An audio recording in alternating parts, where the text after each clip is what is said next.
Hello, we are with Lili Stephenson today. She is World Cricket Girl on Instagram, and she is the boundary queen, which is why I wanted to have her on today because boundaries is such a complicated. I feel like we make it too complicated. It really shouldn't be that complicated, but even I get confused about what is an appropriate boundary and what is not.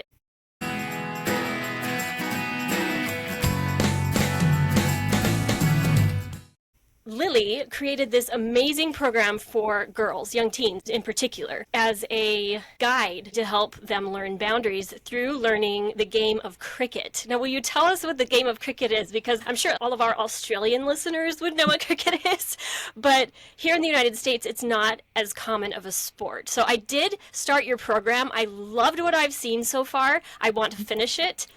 It's so cool. Like, seriously, so cool. Yeah. So just tell us, what is cricket and why did you choose that to teach girls about boundaries? Well, I have to say, honestly, it wasn't me. I'm a very clever girl, but this all definitely goes to the Lord because he's awesome that way. I was watching a cricket match. My youngest two kids and I lived back and forth between Australia for about 4 years. She was starting to play a game, and the team that they were playing all got in the field and they all yelled, 1, 2, 3, protect the boundary. And I was like, oh, and my teaching brain turned on. And all of a sudden, I watched the game through a lens of boundaries because cricket is a game of protecting and exploiting boundaries. In short, you have a face-off between you and the person delivering the ball. The person delivering the ball sets up the field, delivers the ball in a way who's going to try and get you out. The person who's batting watches that, can see it, is going to push the ball far away enough. But really what the batsman wants to do is to exploit the boundary, which is if the ball gets to the boundary and hits it on the ground, it's a 4. If it goes over, it's a 6. And so you have this game of boundaries. Everybody outside, they're trying to protect the boundary. Everybody who's batting is trying to exploit the boundary. And it's literally ball by ball who wins. And then in cricket, unlike baseball, when you're out, you're gone. So in that, the whole curriculum is based on boundaries. I think a lot of times when you talk about boundaries, it's like, what are my boundaries? And so quite honestly, you yourself get to set up boundaries for you. And the problem is when your boundaries are crossed as a kid by someone who's supposed to protect you, it causes a massive disconnect because now there are no boundaries. I remember one time I was at the post office and I was getting my kids in the car and I had the side open because I was putting another kid in. And this guy got into my car and was like, I just wanted to tell you, I think all of your kids are great, blah, blah, blah, blah, blah. I'm like, there's a stranger in my car with all of my kids. And my brain, like, I macballed. I'm like, I need to get this guy out of my car. I don't know what to do. So I'm like, oh, well, thank you. I need to leave. Could you get out of my car? And I was trying to be nice about it. But then again, I think there's that societal thing. Well, oh, we're supposed to be nice.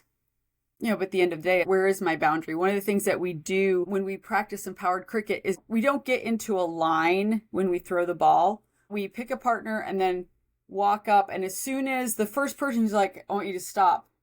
It's like, okay, so the line to where you throw is very different depending on who you are. Some people you can get right up and start right here. Other people are like, no, my personal boundaries, you need to stand there. So you're talking about the distance between two people face to face. Some people are more comfortable nose to nose, like they can handle that, and other people, Right.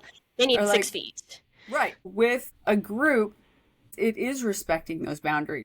It also gives that visual of, oh, this is my personal boundary. I feel comfortable here and I can say, this is what I want. And I can voice that.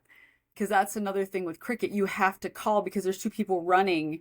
You don't even get a cricket bat when you play empowered cricket. You have to learn how to yell first. You have to yell yes, you have to yell no, and you have to yell wait, which is when you're just making decisions. Those are things that we need to do. And a lot of times there's going to be a lot of pressure when people want you to do something. Well, I need to know. And you're kind of like, you know what?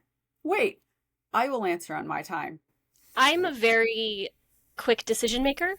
It's also part of my human design. You can see it if you look at my astrology chart that I can make decisions very intuitively, very fast, and I can just move forward with it, easy peasy. My children, both of them, very different in the way they handle their intuition. If they don't wait, they'll probably make the wrong choice, and you can see that in their chart. And so I've had to just be cognizant of that they're not like me. And just because they need that time, I can be the one who's like, come on, just decide. And that's detrimental to them, even though that's not how I am. My oldest makes decisions quite rashly and quickly. My younger takes so long to make choices, and it takes a lot of patience for me to wait those weeks that it takes him to make a choice, and then, oh, I'm still not sure, and wait another month. Whereas the other one jumps into decisions, and it's kind of crash and burn style, and oops, that was the wrong one, and oops, that was the wrong one again, because he hasn't learned to wait yet. It's funny how we are all just so different, and so respecting people's differences, which can be hard to do, because I think especially when I was young, I thought everyone was like me and thought like me. And when we try to empathize and have compassion, we can have more respect for people's boundaries, even if it doesn't make sense to us. Like, that's stupid. That's a word that I tend to use a lot. That's dumb. But whether I understand it or not, if I care about them, I need to respect that boundary. I feel like there's been times in my life when people have almost like blackmailed me because I didn't agree with them on certain things, and I was living my life, but they wanted me to live my life the way they wanted me to live it. And they called that a breach of boundaries because I was operating in my space the way I thought was appropriate, but they didn't like it. And they would call that a breach of their boundary. I'm responsible for my own thoughts, feelings, and actions. You are responsible for your own thoughts, feelings, and actions. I surrender control of the outcome. If you feel it's okay to get into a stranger's car, that we might need to kind of roll on back a little bit and just say... But see, the difference is that's not my car. So that's not my domain. That's their domain. Correct. They get to protect their car. I don't get to decide what I get to do with their car. Correct. But you are responsible for your own thoughts, feelings, and actions. When you have a pit of wills, the semantics, the word games, I'm responsible for my own thoughts, feelings, and actions. I surrender control of the outcome. I feel like I need to say something. I can't control everything else around it. There's a great guy by the name of Dr. Manning. He's a sports psychologist.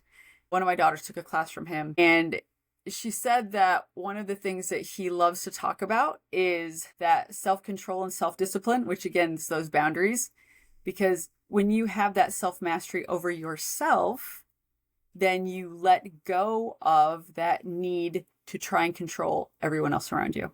Mm-hmm. And so that's that personal boundaries, personal voice. I am comfortable with this. I am not comfortable with this. And not apologizing that I am comfortable with this or not comfortable with this. I also think that if someone's boundaries make it difficult to operate around them, it's okay to say, I respect how you feel, but I can't uphold that standard at this time. It's just not within my abilities to deliver what you're asking for. So maybe I need to distance myself so that you can operate and not be feeling uncomfortable with how I operate. It's the thing. It's that I'm responsible for my own thoughts, feelings, and actions.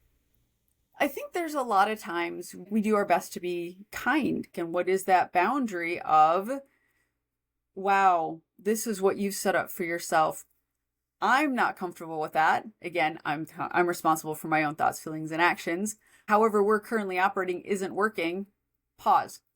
Does that mean it's bad? No. If it's 580 lists of boundaries, we're respecting that. I'm now doing something else because I'm responsible for my own thoughts, feelings, and actions. And It doesn't mean that you're horrible or terrible. It's just if that is what that person has decided. You keep your boundaries the way you want, but I'll operate over here. If you until you need me, like, just call if you want. I'm a volunteer interviewer for a Real Heart Film Festival. Independent films, love it. I interviewed a man by the name of Isaac Kenyon, and he wore a 30 kg vest and did a triathlon to represent men's mental health. The movie's called Weighed Down. And in the interview, he said something that's just stuck with me. He said, I take care of my mental health like I take care of my physical health. It takes work, and there are non-negotiables. I get 8 hours of sleep every night. You will not take me from that. Mm-hmm. If somebody calls him and needs something when it's getting to that hour, is he going to be upset? Or is he going to say, oh, well, I can shift my this because I have to do that? But because of his struggle with mental health, he's going to get his 8 hours. I'll have to talk to you tomorrow. Is there anyone else that you can talk to? It doesn't mean you don't care, but it does mean I got to take care of me so I don't fall apart so I can help you later. Correct. And not at my own detriment. And so I've had to learn that as well. I've gotten a lot better at setting boundaries with people, even when I realize this is going to hurt their feelings. And I'm not looking forward to having that discussion, but sometimes it's necessary in order to protect your space, protect your energy, and it's a learning experience for you as well as the other person, where they can either accept or reject what you're saying. I feel like a lot of success when I've been very honest and with the intent of, I love you, please help me, and I'm so sorry that I have this weakness or that I'm struggling with this so that I have to make this boundary. Mike's here today too. We haven't heard from Mike yet. My sweet husband, you had talked about boundaries in the workplace when we worked at a location that I won't mention, but there weren't clear boundaries about what the jobs were or who was in charge, and things didn't get done and people were frustrated. Do you want to testify to some of that, what was going on and why it was so hard? Yes, essentially it was ensuing chaos when there's no boundaries. Nobody knows. There wasn't clear definition of a specific outcome. We lacked some of the tools and things necessary to accomplish some of the things as well. And you can't just make something up that doesn't exist. Get this job done in 2 days. Wait, we need this tool and that tool. And do you have that for us? No, good luck. Sometimes we'd get it done and our hard work would just sit there. Like no one would do anything with it because there was no one to pick up that ball.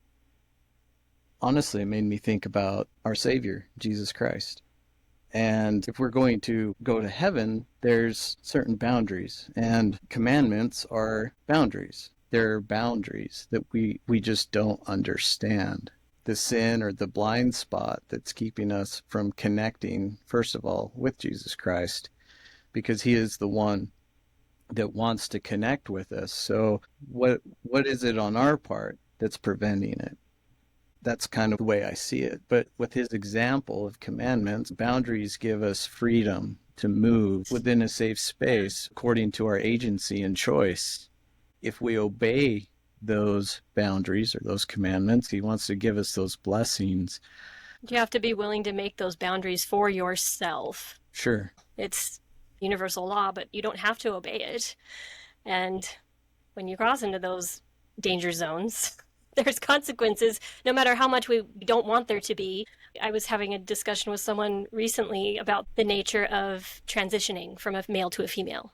And they've been considering this. And I gave the perspective in terms of previous life before this one. Let's just pretend theoretically that you're a man in the previous life and you are reincarnated now as a woman.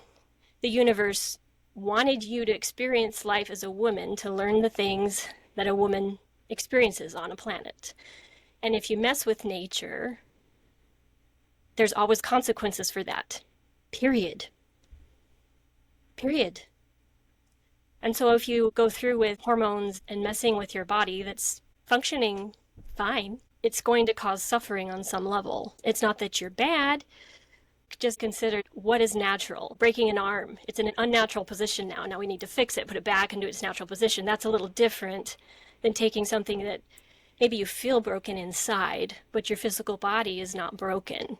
So push these boundaries. People have said that this isn't a good idea. Well, I think it's a good idea where universally there's certain laws that are not meant to be broken, and we know they have consequences. But some people just have to learn the hard way, right? So, and that's me too. I've learned plenty of things the hard way. So going back to your transitioning example, if someone is like, I'm choosing this, I'm not breaking any laws to do this, this is what I want to do, that is where that personal voice is being expressed. And it's like, my own personal opinion on that, it's irrelevant. It's, do you want my advice? No, I won't say it. And that's another hard thing, let me give you my advice. Oh, but you don't really want, let me tell it to you anyway, because it's so good. I love to hear my advice. I don't like to take it, but I love to give it. I want to buy that dress. I think it's great. Okay, so get it, Again, there's agency and there's choice. And people are like, oh, well, I don't believe in those. Okay. However, there are these universal laws. I had a friend of mine who I think about often. She went to one party she had one hit of cocaine and the rest of her life fell apart. She lost her kids, she lost her husband, and it was one hit. Yeah. And I think personal boundaries of I don't do these things ever are Right. important. That's where the personal thing comes in. The Lord has given us the Big Ten and says, I highly recommend these.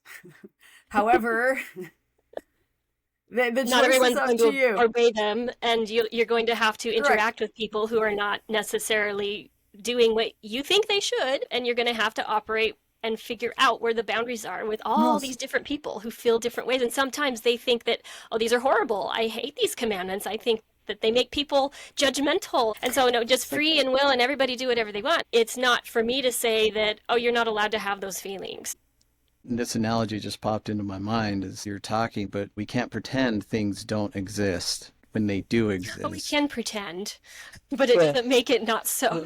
I guess look, if you're on a windy road, let's say you're on top of a mountain and you look across to the other mountain next to you, and there's a road that switchbacks back and forth down the mountain and all the way up the other mountain, and it's got guardrails, and these guardrails are boundaries. We could pretend and just drive there straight like we want a straight road. We want a direct line, the shortest distance. But there's an ultimate reality that exists there. If we were to go straight, we would die. We want to believe we can go straight, but the reality is if we stay within those boundaries and we stay on the road, we ultimately will get to our destination and get there quicker and safer and have everything intact, our agency, and we'll achieve what we want by recognizing and obeying those laws that do exist. The world has a way of pulling things out of context, like the joy of drugs. They don't last. When we do need to act and move into a situation and lend a hand, when the world would be like, oh no, you got to respect that boundary. But if you're listening to that intuition, I think you can see a real boundary there. God will show you what. Oh, like his boundary versus, so maybe, for example, someone saying, I don't want your help, but the Spirit's telling you, oh, they really need help. And they're just saying that because they're hurting and they're pushing me away, but they actually want me. You'd only know that intuitively if you were tuning in. Yeah, or even somebody that might have a flat tire on the side of the road. If you ask and they say no, thank you, then you respect the boundary. Right, They've for sure. said. But if you don't ask, that's just being selfish. If you can help and you don't, but if maybe you can't, and that's your boundary too, that's fine. But I like that. I would like to come back around a little bit to personal boundaries, especially as it pertains to women and young girls, which is your focus. What do you feel is the hardest thing for young women to do as far as setting boundaries with other boys, for example? What is your biggest struggle that you see in women? The biggest thing that I've noticed through traveling the world, talking with people, it's personal voice. Hmm. I think this. I believe this. I don't believe this. And it's okay if I believe this and you believe that. And we can still talk and have a conversation. That is a lost art. It's hard because if you have been abused as a younger person, or I mean in general, you're not used to being heard. And especially if that is by someone who is in any position of authority. Or even And- when I speak up, it makes it worse.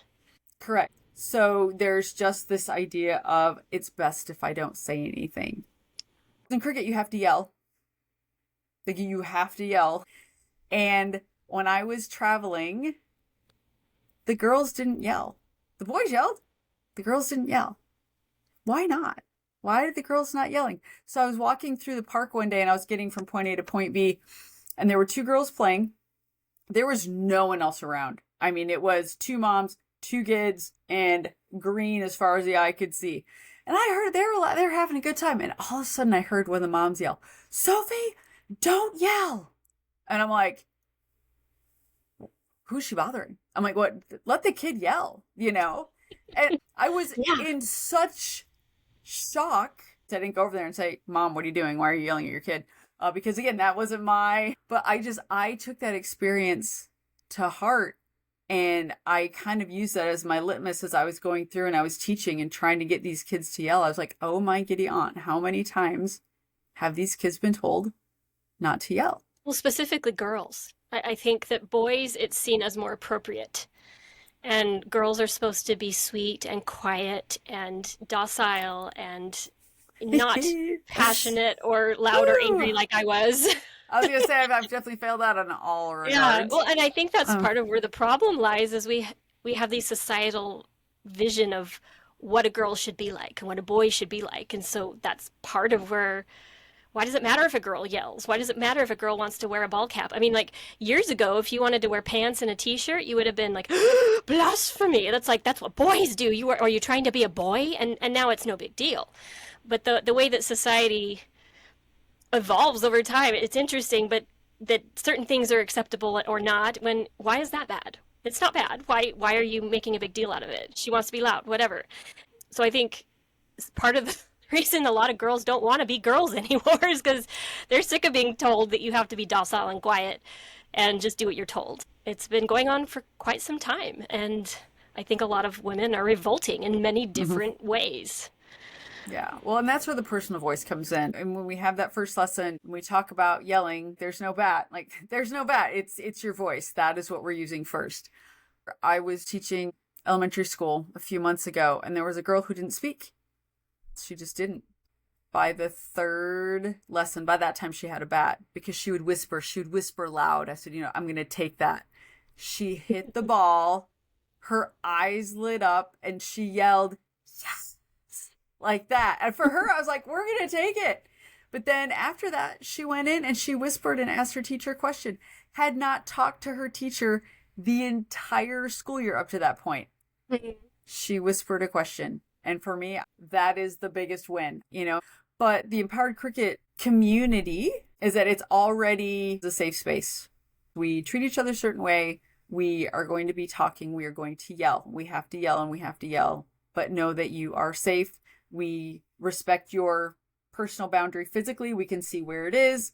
And all of those things just really help being able to speak up. And then the outcome is that hopefully then they take those skills into school, other hobbies. There was a woman who was helping us in Australia, and she worked for a car rental company. And she contacted me like a week later. She said, okay, I have to tell you this. I got an email from the regional boss who was going to come in and take 5 cars out of my place to another location. And she said, before teaching your girls about this and helping, I would have just let him. But I looked at my inventory, I looked at what my needs were, and I emailed him back and said, no, you cannot have those cars. This is what we have. This is what we need. Why don't you take them from whatever location? And she said, I never would have done it if I hadn't sat there and helped with this, because I couldn't say, okay, girls, speak up for yourself, when here I am at work needing to do the same for myself. And I was like, that's cool. I'm so excited. I taught myself. Yeah, because they're so simple. It's just simple little things that you practice, and it's set up. It's 5 different concepts, but the way it's set up is you can do it 5 days. If you do it as an after school and you want to do it once a week, then it goes into 5 weeks, and then the 6th week you just play around. How long is or each? Literally 45 minutes. Yeah, so it sounds like you could just have a resource for PE teachers. It would be perfect. And you could teach it boys or girls. It's not necessarily only girls. Yeah, for sure. And we have conversations for boys as well. We're actually in the process of working with an unnamed university to use it in their freshman orientation. Nice. To prevent basically student-on-student violence. Yeah.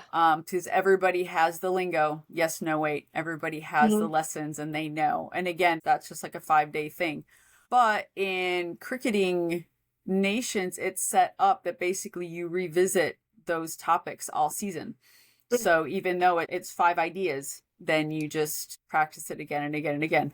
Build a cricket team of young girls in your community, if you're a mom listening to this or a dad, and implement these all year round. And Oh yeah, for sure. Within your community. There's not a lot of cricket teams, but you'd have to create them. But that is Lily's hope, is Correct. that she can That is. create these cricket teams all over the country that compete like they do in Little League soccer. Pretty much, but taught this way. And that's the key Yeah. because in certain parts of the country, there is a lot of cricket, but it's traditional cricket. And my hope is that schools will catch on because, quite honestly, Empowered Cricket is a social emotional program.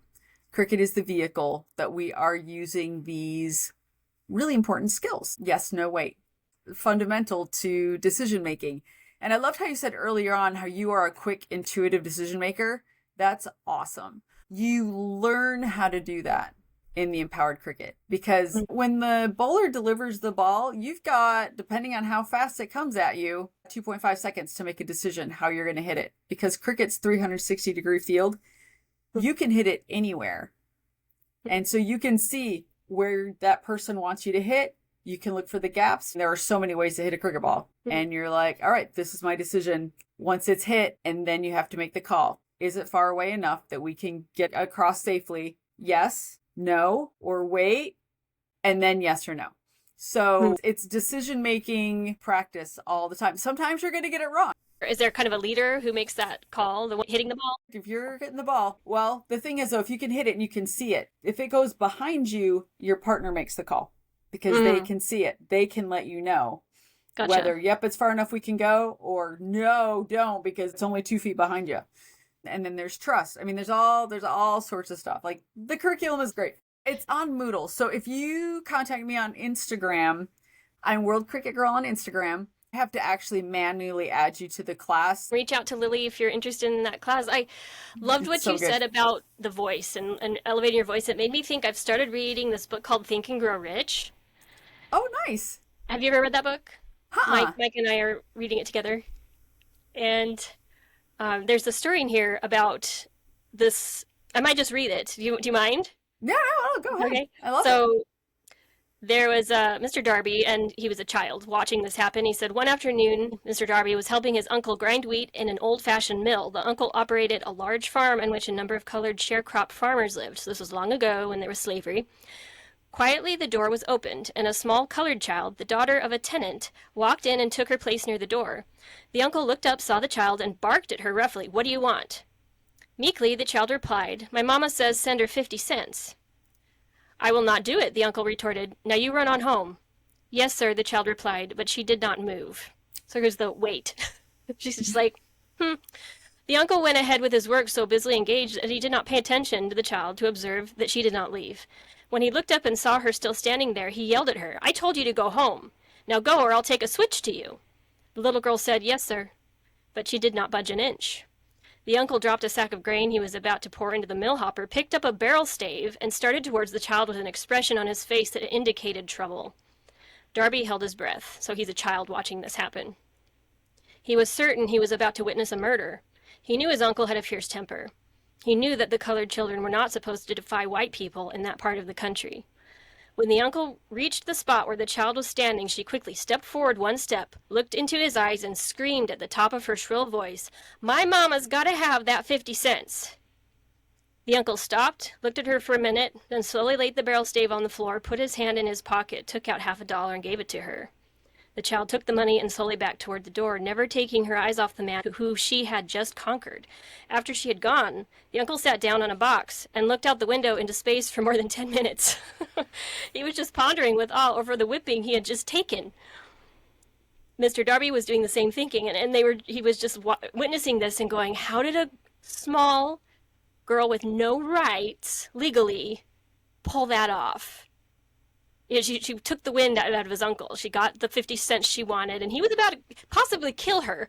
But she stood her ground and demanded what was rightly hers, which apparently was 50 cents. So each of us, where are we not talking? How could we be more like this little girl in asserting what is rightfully ours? She didn't say, you give me that 50 cents or I'm going to kill you, or I deserve 50 cents, or I just want it. Like, it was clearly something her mom had earned, and she was saying, you give me what is rightfully mine. And she was setting that boundary. But I just loved that story. It really hit me as to how am I not asserting my boundaries? How am I letting people walk over me, or how am I letting even my thoughts walk all over me? walking over myself. And it comes again from what has happened to us as kids, because if you're in a position like that as a kid and your agency is taken from you because of A, B, C, D, or E, you have things happen to you that you don't even have words to describe. You can't even go tell somebody what happened to you because you don't even know what it was. Yeah. We then get ourselves into these patterns. Well, then I didn't have rights then. Ergo, I don't have rights here and I don't have rights there. It's giving away our ability to choose for ourselves. So, for example, as a teacher, you hear, well, I couldn't do my homework. I had to go see my best friend. She made me come over. And I'm kind of like, well, she didn't make you come over. No. She made me come over. I was like, no, you chose to go over. Well, she threatened me. She said I wouldn't be her best friend anymore. Or that. Right. And so there's a lot of societal things. It's somehow better if I don't take responsibility for my actions. Mike was talking about there's no growth, there's no progression. Everybody, we're at the mercy of everybody else. Yep. I'm now a puppet and people are having me move and do. And as soon as you can step back and say, no, find your voice. And you know what? If you make a mistake, I made a mistake. Guess what, everybody? I made a mistake. My bad. Who do I need to apologize to? So sorry. Try and do better. Yeah. And there is something that is so freeing about that, because if it's so-and-so's fault and so-and-so's fault, sometimes someone rear-ended me. That was someone else's fault. But what can I do now? I can call my husband or I can call the insurance. Hey, what do I do? There are things that we can do. You can have that positive attitude and positive outlook and everything. But at the end of the day, sometimes we have to do things. And that's that agency. And it starts with, hey, I can say something. Yeah. I feel this. Would you say that a lot of us, like me, who maybe didn't feel like we could communicate very well, like when I did communicate, nothing came out right. It felt like no one actually heard what I was saying. And I would get really angry. And then it was just kind of a mess. Especially in school, I just kept my mouth shut because I didn't want to get in trouble. I had a really traumatic experience as a child that I was just like, I'm just not going to talk because I don't want to get in trouble again. That was embarrassing, you know. But I think as people learn how to use their voice, it's important to understand that it could possibly be very messy and ugly for a while because you're going to be imperfect at it. It might make people angry. You will say the wrong things as you're coming back into using your voice, and to be patient with yourself and others, as you probably got a lot of anger you're working through, right? And instead of coming out as a good conversation or in a way that people will listen to you, it might come out as blah, and then people are like, oh my gosh, stop. I can't stand you. And then it has the opposite effect. So learning how to communicate effectively, it's a process. Be patient with yourself. Just because it goes poorly because you're trying a new skill, don't stop trying. Don't stop trying. Treat it like a university. You're going to Harvard Law School. It's the hardest there is, right? And it's not an easy thing to get a Harvard law degree. So treat your conversation like that. If you are one of those who does not speak, hasn't spoken for a long time, it's okay. You're going to fail. Just accept it right now. You're going to do a lot of failing, and it's okay. There are so many resources, including on this podcast, where we talk a lot about how to effectively communicate, but there are books out there as well as just your own practice and asking people who do communicate effectively. I just went through this horrific experience where I spoke and it really went poorly. Can you tell me what you would have said and how you would have handled it? Search out people who communicate really well and ask them to help you. Most people who like to talk are willing to talk to you and like to be asked for help. They're like, oh yeah, I'll tell you how to do it. So seeking out people who are good at what you're not good at and being patient with yourself when you mess up. At least you're trying. We need to be speaking out even if it's kind of ugly for a while. But don't settle for this is just how I communicate. I'm a mean, brash person. We can do better than that, right? And Mike's so good at communicating. He's very soft and gentle most of the time, whereas I'm just like, bam, like laser beam. But we complement each other. But he's very honest too. He can be direct, but in a kind way. And he'll speak truth even when it's hard to hear. But I think that's the most effective way to set a boundary, is to speak the truth. Maybe it's not easy for people to hear and you know it, but you're willing to say it anyway. and to be kind. And Mike could give the class on examples of how to communicate kindly and effectively. Well, He corrects me a lot. yeah, and as a guy, you got to know when to communicate. Sometimes in the heat of a moment, there's just things you don't say, right? You just don't say things. You wait. And then once the mood shifts, then you can say those things. But it's those cues you got to be able to pick up on. If you can't pick up on that, it's going to create a lot of contention. Well, and that's it. If you struggle, though, with cues, it is something that you can learn. I remember working with somebody, and at the end of the day, the bottom line is you can learn how to communicate. It just takes time for some. But then that's the decision of like, is that something I want to do? And if the answer is no, then say, hey, I don't want to do this. I want to be a train wreck communicator. Then be okay with it. I don't know. I guess it's just that I'm responsible for my own thoughts, feelings, and actions. Take accountability and own it that I don't want to communicate well. I'm not ready to heal. I find myself in those spaces sometimes. Lord, please give me a minuscule amount of desire that I can move past this I don't want to. And what I don't want to means is I don't want to see it. I don't want to go back to those things that I believed since I was a child. That's scary. I don't want to see it. I don't want to feel it again. I'd rather just pretend like it's fine. It's not there. It's good enough to be a terrible communicator. I'm good with that. Yeah, Right, I don't want to. Some people, yeah. It's hard because like with some, it could be trauma-based. Some, it could just be skill-based. Yeah, but a skill base, I think we've had so many bad experiences when we are stinky at something and other people are good at it. I've had so many embarrassing moments with this. I'm just done trying. I don't even want to, I got too many bad looks from people who rolled their eyes at me or didn't understand or whatever it is. Yeah.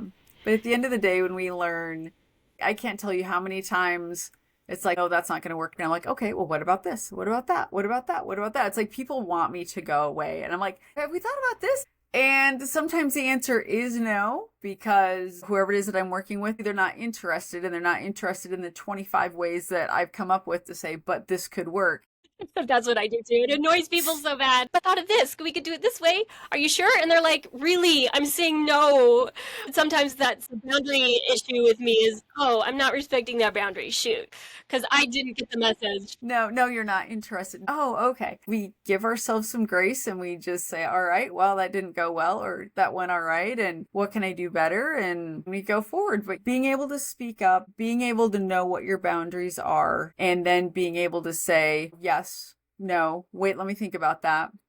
Yes, that's fine. No, it's not fine. And I think those are just some really basic skills. And then the cool thing with the cricket is it's kinetic learning, because when we talk about that and then we yell and then we move, now I'm putting this in. It's just awesome. We can all get along. This is great. Let's do it. And when we don't, I mean, I like to think of even to the extreme of Hitler, because that's just the kind of the go-to for a man who broke as many boundaries as humanly possible. What I believe is that it's important to differentiate between the boundary being broken and the person that is breaking the boundary. We can still have respect for the person and have utmost disrespect for what they are doing. If you were sitting in front of Hitler, would I spit in his face? I'd want to. Would it help? Would it do anything? Sometimes you have to use force to protect yourself. War has sometimes been inevitable. If they're bringing war to you, and you have to fight back to protect yourself.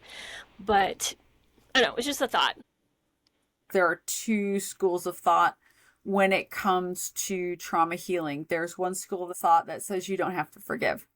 Of course, there is traditional Christian vein that says you've been commanded to forgive. I go towards the commanding to forgive, because if you don't forgive, you are holding on to that weight yourself. And it's not fair to you because it wasn't your fault to begin with. It doesn't mean that you've condoned what's happened. It doesn't mean that an adult in your family that abused you, that you're now going to take your kids over. No, because we're aware and we do things. Is there a timeline for it?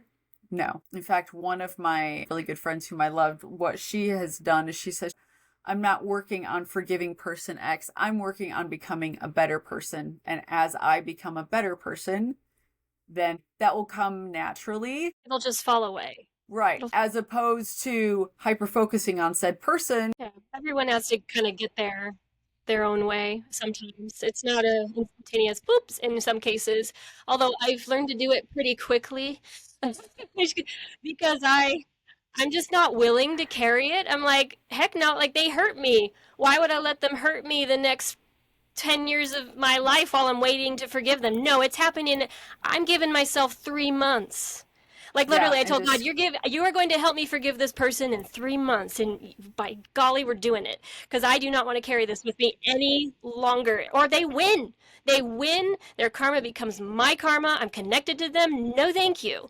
Like cut it off. Bygones, begones, forever. Thinking of those things still make me, oh, sad situation that happened. But it doesn't pain me anymore. you can get to the point where you're like, okay, I got up, I had breakfast, I went to work, I went to the gym, went home, went to bed. If you can insert traumatic event into a line like that without having it cause anxiety, stop breathing, wanting to cry or throw up, hey, I'm doing all right. And that is the beautiful thing about healing. And again, it is something that we can do, but it takes time, it takes work. But at the end of it, if we are in a space where we have given those decision making to others, we won't take back what's rightfully ours, which is I have the ability to choose. I can say yes, I can say no, I can say wait. And I can make a bad decision and go, wow, that was a really bad decision. I'm going to come back from it. It's rough, it's learning, but you know what? I love it too. And I love what you've created. With forgiveness in mind, I want to say that my other 2 marriages did not work out because I was married to 2 people who were not in a place where they could forgive. And every little thing that I did wrong just compounded.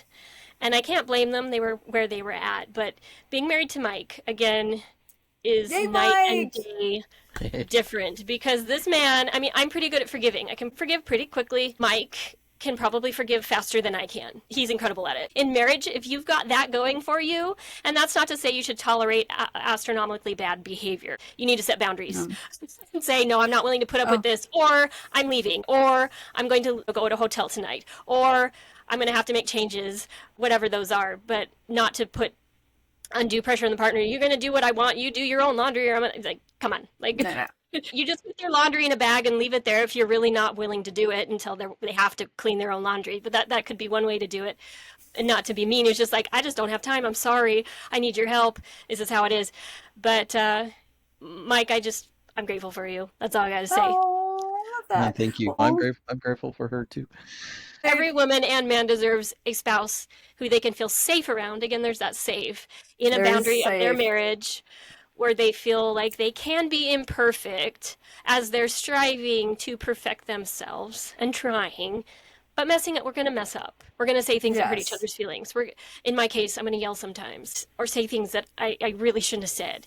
And to have a spouse who can accept my apology and realize I that love that. we're all doing the best we can. Well, I think one of the things I learned as I was going through this stuff is that if you look in the Bible, you're together and the person that you're supposed to do everything for is your spouse. When the key thing is safe, because there's one thing, for example, if it's the washing, right? Hey, I really need you to do my washing for me because I'm going away next week and I've got to work 12 hours and fight ensues over that. Okay, that's one thing. If there are things that cross personal boundaries, that are more tender, you do not have to acquiesce to anything like that because that's different. And it's not like, well, I have no personality or I have no say, whatever my spouse says I need to do because that's love. I would like to challenge that. No. Person A leaves, a sock on the floor and it makes you absolutely crazy. It's like, okay, is that something I can let go of? Is that really important? Okay, but then you should be in a relationship that you're safe enough that you can talk about these types of things. If you can't, then maybe step back and assess. Well, to go back to the washing machine thing, I'm not going to sit here and say doing the laundry is a woman's job. That's pretty shallow. The problem I have right now of doing the laundry is more physical barriers getting in the way. Our washer and dryer, the doors don't open all the way. Jennifer fits in there really nice. And she's able to pull laundry out of the washer, put it in the dryer.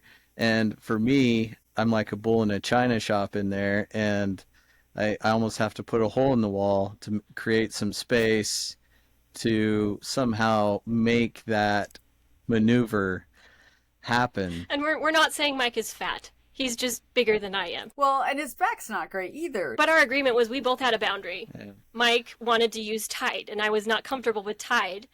And so he said, well, if I can't use Tide, then I'm not doing the laundry, and I agreed. If neither of us had been able to come to a conclusion there, we may have had to send our laundry to someone else to do it. Well, and the good news is that there's always a solution, whatever it is. A lot of laundry talk. Sorry, guys. You're like, enough with the laundry. The little things. It is the little things. And I heard from a family therapist. I think she said 60 or 70% of all of marital problems are ongoing. Like it's the same thing we're fighting about. It's the ceiling fan concept. So there's Joe Cox has this great movie, and in one of the scenes, the couple, they're laying in bed looking up, and it's the ceiling fan, and the ceiling fan is just going around and around and around, and they're having this conversation, and you're just watching it. I'm like, oh, there it is. They're talking about it again. You're like, oh, here we are talking about it again. Around and around. We've actually had arguments about the ceiling fan. I'm cold. I'm hot. Yeah. So you're literally having the argument about the ceiling fan. Yeah. Almost every day on that one. Oh, bless. No, I get that. She's from Arizona and she's complaining about being cold. Ever since I've been here, I've literally been dying. It's rough here. Yeah. 75 degrees is not cold. Oh, and it was funny. When he first moved here, it was the summer, and he had the thermostat down to like 65, and I was like, dude, nobody does that here. 77 is like low as anybody goes. But No, we can't afford that, man. I come from a place where I had my thermostat sitting right around 69, 68 during the night. It's like that is wishful thinking, and we'll have about $1,000 bill at the end of the month. Oh, well, bless. Lili, I am so grateful to you for being here today. Is there anything else you want to say before we close today? I just want to say that we can heal. It is possible. It's a lot of work, and it will feel horrible when you're in it. I snapped my ankle last year, and that was the first major bones, plural, that I broke. And I would rather do my other ankle than go through the emotional healing that I've done. However, it's worth it. It is. It's pretty ugly. It can be. And don't let it deter you. When it gets hard, just keep going. There is light at the end. I promise you. I promise, it's true. promise. There is. Yep, there is. And I mean, that's like, if you can get a hold of Way Down, watch that. It's like an 8-minute movie. Not long, but it's so good. And check out Empowered Cricket. Help other people heal while you are too. It's great. And I'll put a link to that on my website as well for the movie, so you can all access it. There we go. Thank you again, Lili Stephenson. Again, tell us your Instagram one more time. World Cricket Girl. World Cricket Girl, Lili Stephenson. And Mike, thank you for being here, both of you today. Thanks, Mike. Yes, this was great. This was a great conversation. Great to listen. He's a good listener. Well, I'm going to practice letting you talk more. I'll get better at it. I promise. Thank you again to all who have made it this far into the podcast. You are listening to the Overcome Depression podcast. We will have more content for you next week that will be amazing and insightful and help you get you tools so you can heal. We will see you next time.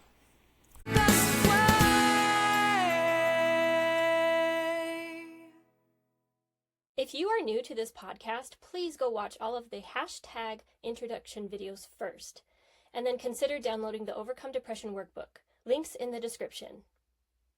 The content in this podcast is based on my own personal beliefs, is for informational purposes only, and is not intended to substitute for medical advice, diagnoses, or treatment. Please refer to the full legal disclaimer in the description.